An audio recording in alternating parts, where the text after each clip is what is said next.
And now 3D with Julia Somerville.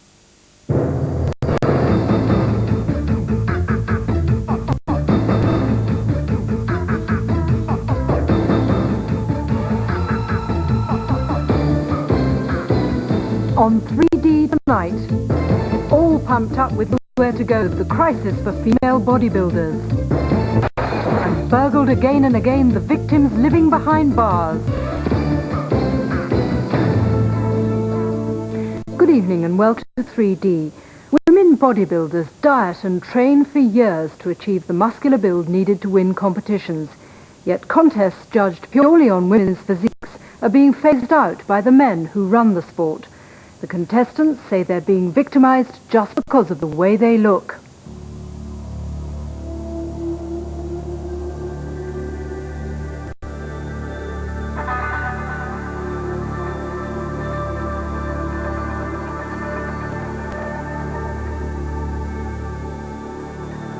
The Miss Olympia competition in America.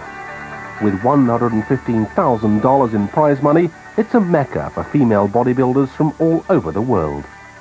Everybody's bodybuilder's ultimate would have to be the Olympia. I think a lot of the countries abroad, especially in Europe, treat it very seriously, and they do have some very good competitors. Julia Abel trains intensively to build an impressive, muscular physique.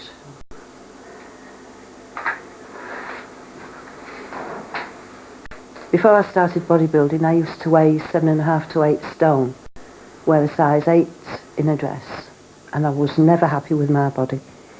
Now I compete just over 10 stone, and I'm very happy with my body when I'm in shape. Female bodybuilding competitions have two main categories, a physique section for women like Julia and a more lightweight figure section. But the physiques are losing popularity, and soon Julia may be forced to compete abroad. The physique side has lost its appeal purely because their muscularity is so great that they're almost asexual in some cases. And a lot of the ladies have seen that and said, no, we don't wish to compete anymore. It's gone too far. The success of shows like The Gladiators has swayed public opinion in favour of the more feminine and athletic look needed in figure contests. Here comes Jet, the scissors are out and locks on. Will Mandy eject and save the race? Jet, a trained gymnast, entered a figure competition in 1990 and was an outright winner. I spotted her several years ago when she was a novice. She stunned the audience with her agility and her beauty and her figure. Ended her routine with a forward somersault, which everybody fell off their seats. We all know what she's achieved with Gladiators. Had she have continued, she could have gone to the very top. After the figure contest, Diane decided to stop competing. It takes a lot of dedication, but I don't emulate it anymore. I think nutters, basically. Absolute nutters. Food's too nice, life's too short. And if you mess around with dieting and your body weight too much, then you'll end up on an endless cycle for the rest of your life. When female bodybuilding began 20 years ago, competitors looked like beauty queens, but some aspired to be as muscular as the men. Now there's been a backlash. I think the figure looks probably more publicly acceptable. All the models are wanting to have a look that's trained athletic type look, and I think that's what the figure is. Louise Duckett runs a gym with her husband Ian. She trains 4 hours a day. I was a very typical pear shape, quite a curvy figure. I have altered my shape a lot, significantly altered it. And with weights, anybody can do that. I think there's probably one or two girls maybe taking it a little bit too far. Because of that, I think I maybe got a bad name. There are a lot of feminine physique girls out there, and they work really hard to build that sort of body. Julia has spent 6 years transforming her body.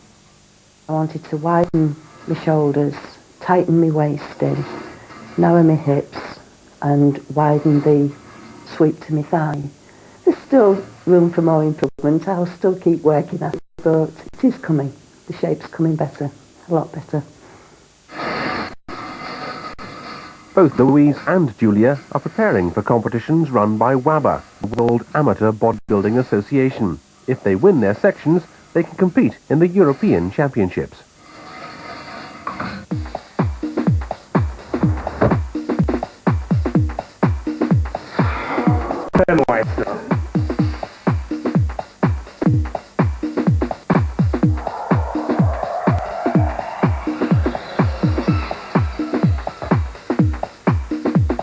It's usually when I get backstage that my nerves about the competition start fading away. I start preparing myself then.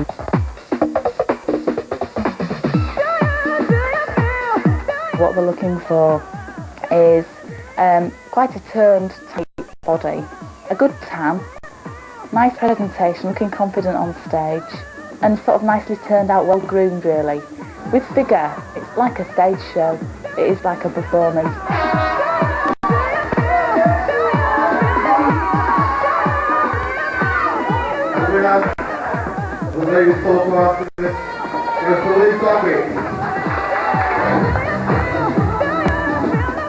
When the ladies' physique class is being judged, the judges are basically looking for the same things they would in a men's class. They're looking for size of muscle, density of muscle, the condition and definition that can be seen. When I'm on stage, I just seem to come alive in a different way. It's very tiring, and it gets terrifically hot under those lights. You know, it's very uncomfortable at times, and when you have to keep posing and holding the pose for so long and doing one pose after another, it's exhausting, but I just love it.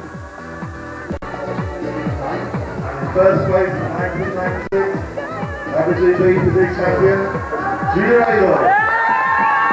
If the ladies' physique class did die out, it would die out because the organisation pushed it out.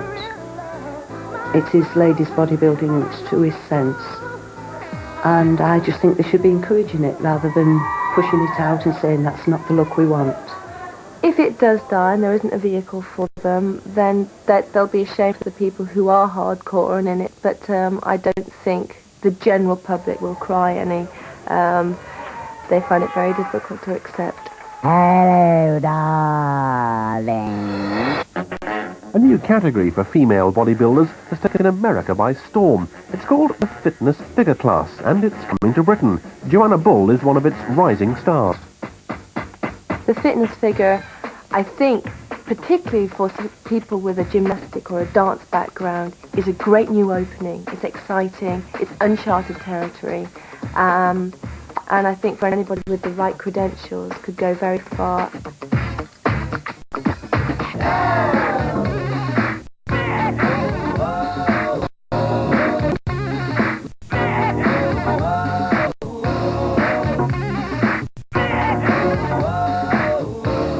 You could get a pretty athletic girl off the street who does step classes, aerobic classes. She could go on stage and she could win, which to me is just not bodybuilding. And that's why I totally disagree with this new fitness class being brought into bodybuilding shows. I think there's no place in a competition. In the World Amateur Bodybuilding Association's European Championships earlier this month, Julia came second. She now hopes to qualify for the World Championships in Argentina. The Charter for Victims of Crime, launched this week by the